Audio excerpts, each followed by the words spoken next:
আচ্ছা দেখো কী করতে হবে। তো সাইনের মান দেওয়া আছে 1/√2। আমাদের যেটা বের করতে হবে সেটা হচ্ছে যে cos 2 এর মান বের করতে হবে। তো ঠিক আছে, তো কীভাবে কী করতে হবে, তো সাইনের মান হচ্ছে 1/√2, ঠিক আছে।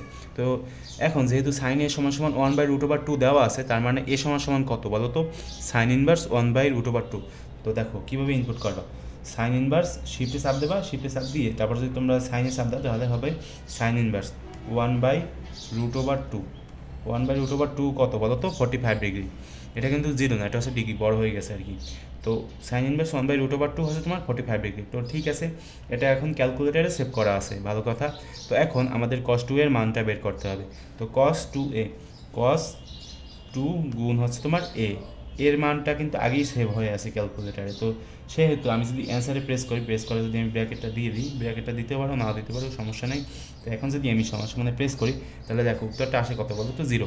তোমরা এখানে একটু খেয়াল করো যে cos 2 গুণ 45 ডিগ্রি মানে cos 90 ডিগ্রি, ঠিক আছে। তো cos 90 ডিগ্রি সমান কত বলো তো, 0। সেটা তোমরা ওই যে ত্রিকোণমিতির যে বক্সটা আছে সেখানে গিয়ে তোমরা দেখতে পারো।